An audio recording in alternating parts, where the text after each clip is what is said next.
คุ้มจุ่มจุ่มจ่าไม่ได้ไปกุ้งอ่าง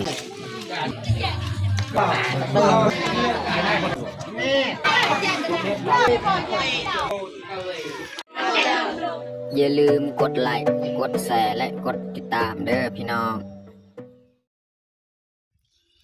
กล่าวทักทายสบายดีเบิร์ดสู่ครูสู่คนเนาะยินดีตอนรับเขาสู่ซองเบายืงเนาะสำหรับตอนเช้ามื้อนี้แมนมื้อที่ทีมงานเฮาจะได้หาล่มควายนะพี่น้องเนาะควายที่เจ้าของงานเพิ่นเอามาเฮ็ดในงานครั้งนี้แหละแล้วก็ทีมงานเฮาที่ออกเงินก็ต้องได้ไปเฮ็ดสินควายนี้เนาะแบ่งปันเป็นพูดเป็นตอนนะพี่น้องเนาะว่าครอบครัวหนึ่งได้ละจักขีดได้ละจักโลนะพี่น้องแล้วก็การเฮ็ดสินควายนี่ก็คือเก่าพี่น้องเนาะจะมีการเฮ็ดซอยจอกซอยจุหรือว่าเฮ็ดก้อยเฮ็ดลาบนะพี่น้องเนาะปกติแหละตัวนี้นี่ถ้าว่าได้กินงัวกินควายเขาเจ้าก็ต้องมีการเฮ็ดซอยจอกซอยจุนี่แหละ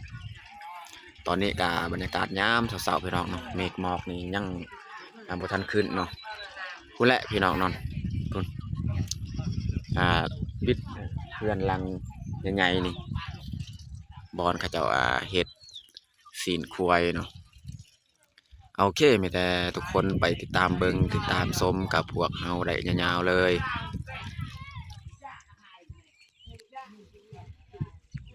แล้วเฮาสิลงไปเบิ่งเลยพี่น้องแล้วก็เฮือนของเฮามันอยู่ลุ่มพูนพี่น้องบิดเทือนหลังนี้มันอยู่ลุ่มมันมีหมู่บ้านอยู่ลุ่มอีกอยู่เทิงนี่มันจะ2หลังคาเฮือนก็มีอีกฝากเบื้องนั้นนะพี่น้องฝากเบื้องนั้นไปพุ่นอีกยังมีหมู่บ้านอีกนะสิลงไปเบิ่งเขาเจ้ากำลังปาดซีนควายนะพี่น้องตอนนี้ก็ทีมงานเฮากำลังเริ่มเฮ็ดแล้วนะพี่น้องเนาะปาดเรียบร้อยเนาะ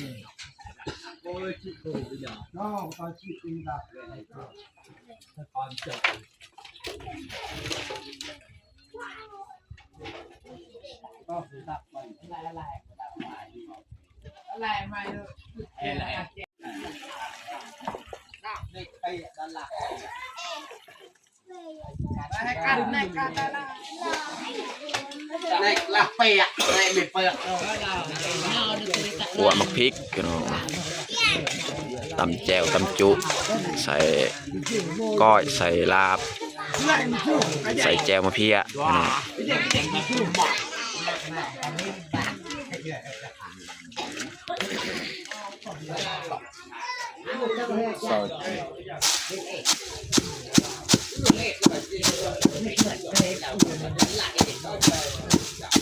นกอาราบิกหลอก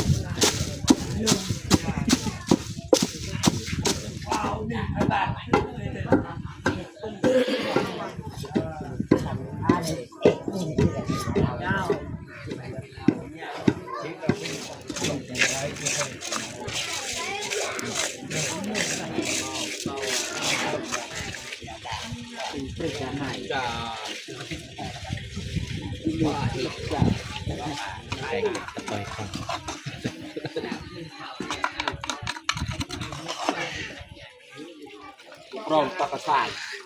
เจ้ากินต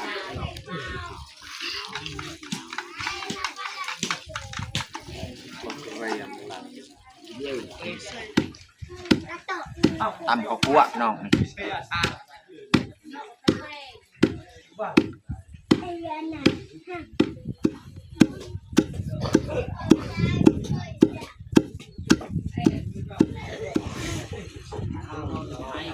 ตอนนี้ก็จะเริ่มแคนขาควายแล้วก็ปาดออกนังหลอกนัง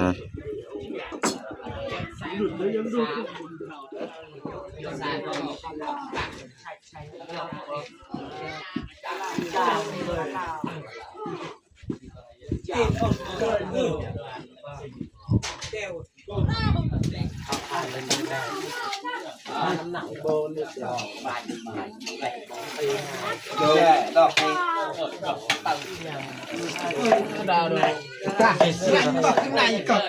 มันเป็นเด่นหลักให้ที่ไหนที่หนึ่ง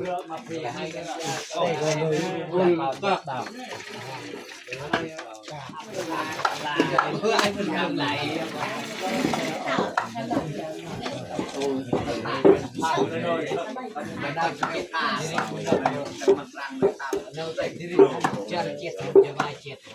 โอ้ยในข้างในเอ๊ะนี่ไรนี่หนูไปอาบเป็นหนึ่งหนึ่ง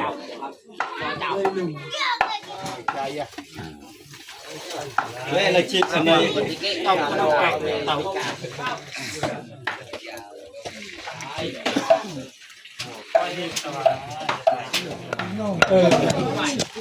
ตำคา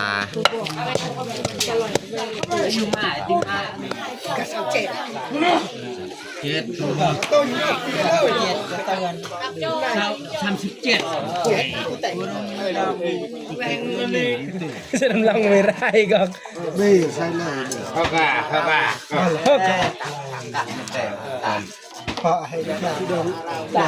ไปเลยก็มาเต้ไปชนะได้ไปลิงจงโง่ตุ้มสุก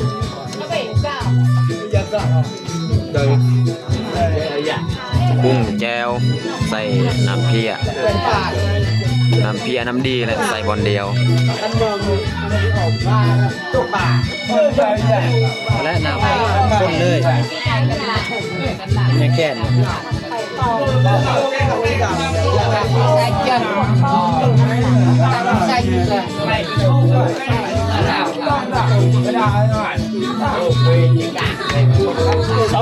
สักคำสั่งทองแก้วใช่ไหม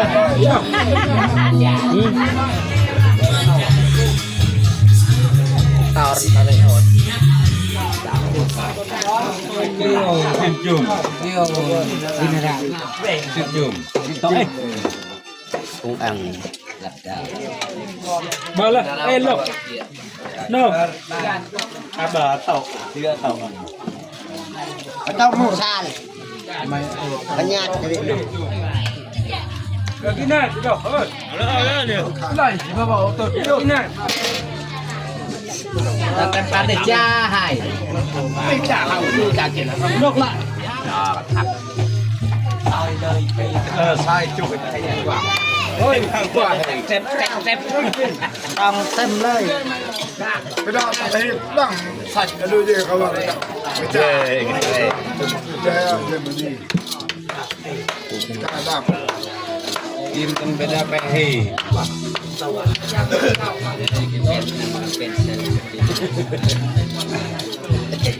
เฮ้ย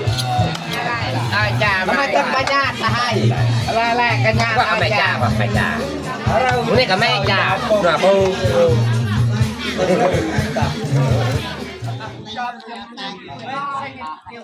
บรรยากาศนี่คือคืนขนาดพี่น้องเนาะคนก็มาลายแล้วอันนี้แมนเครื่องในก็จะแบ่งเครื่องในส่วนเนื้อแมนอยู่หันเนาะเนื้อนี่ยังบ่ทันได้แบ่ง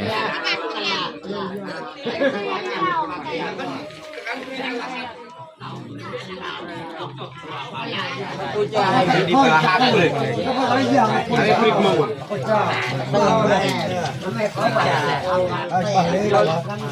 บ้านนอนจิ้มงานเจนให้เปล่าเด็กจับเจ๊ดึงมาจ่ากินเจนกินนกตัวนี้ฮะเจนคงหอมข้ามไม่จ่าโอ้ทีมงานให้เจ้าบ้านข้าวไม่เจ้าอ่ะข้ามไม่จ่าดูเจ็บอ่ะหนึ่งเจ็บไอ้บ้านเราก็เจนเฮาแล้วจ้าอยู่ในทีมงานเราจะเฮาเติมเจ็ดได้เอาด้วยจ้าฮาจ้าไม่เอาจ้าโอ้ยหลับอันนี้มันก็เขาจะเอาให้มันสุกนะ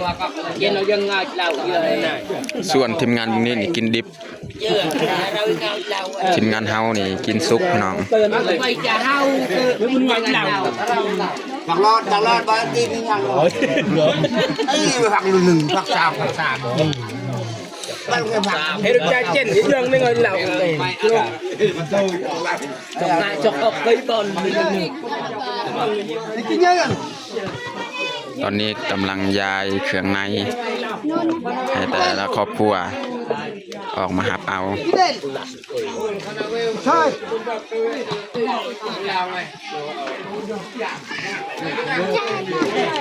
กินไหมหนึ่ง เมียมาหับเอาฮอดทีครอบครัวเฮา เลยกินไปอ่ะเลยกินไปอ่ะ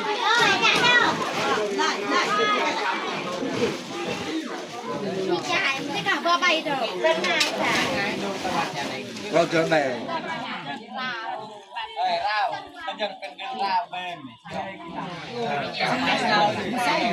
สิ่งไทยติดสิ่งข้าว ตอนนี้เขาเจ้ากาสีแบงเนื้อมันเนื้อสดเนาะเมื่อกี้นี่เครื่องในเรียบร้อยแล้วก็จะเอาอันนี้มันเนื้อสด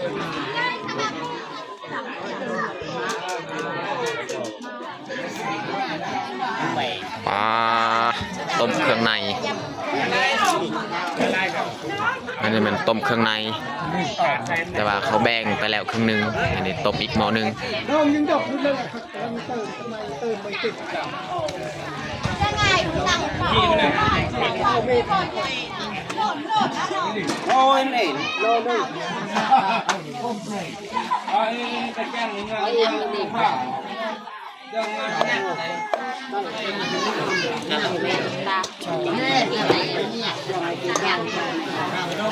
ต้มข้าวเปียกพี่น้องข้าวเปียกซีนไก่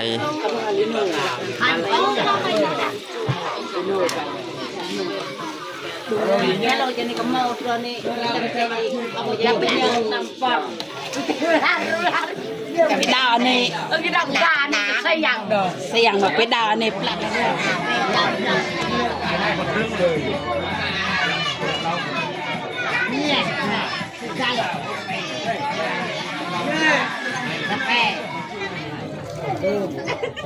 Nè.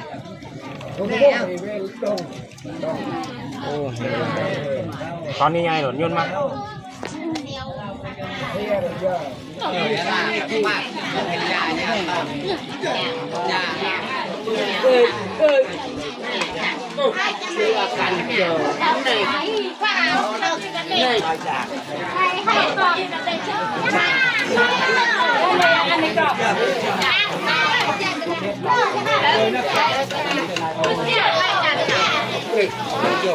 รังกับมีไทยเย็นมันดอก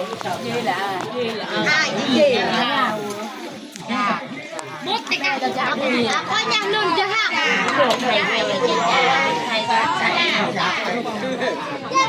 ตอนนี้เพิ่นกาอ่านรายชื่อ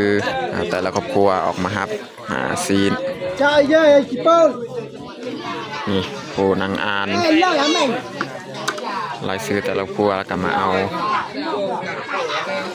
ครอบครัวละโลนี่แหละบ่หลายดอก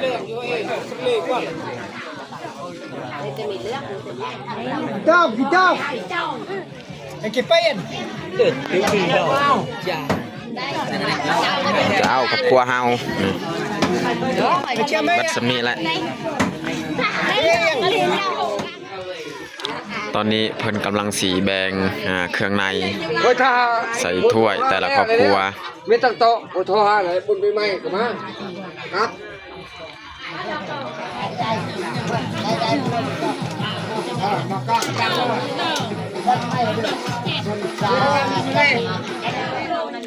เหล่า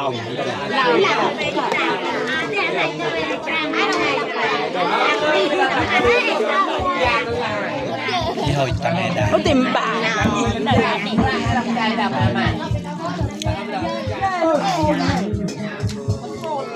ตอนนี้ก็เรียบร้อยเขาแบ่งเครื่องใน Kalau kami jauh, อันนี้เขาจะเอา เขาแบ่งเรียบร้อยแล้วเหลือแต่กระดูกมันกระดูกตีนกระดูกแขนขาหัวมันเจ้ากำลังต้มที่นี่เนาะตอนนี้กาสำเร็จลงแล้วและการแบ่งซีนแต่ว่ายังจังหน่อยเนี่ยตอนแรงอีกเขาเจ้าต้มกระดูกเนี่ยใช้เวลาดนพี่น้องเนาะกระดูกหัวกระดูกแขนขาเนาะส่วนอื่นๆนี่เขาเจ้าแบ่งเรียบร้อยนะอันนี้แหละของเฮาพี่น้อง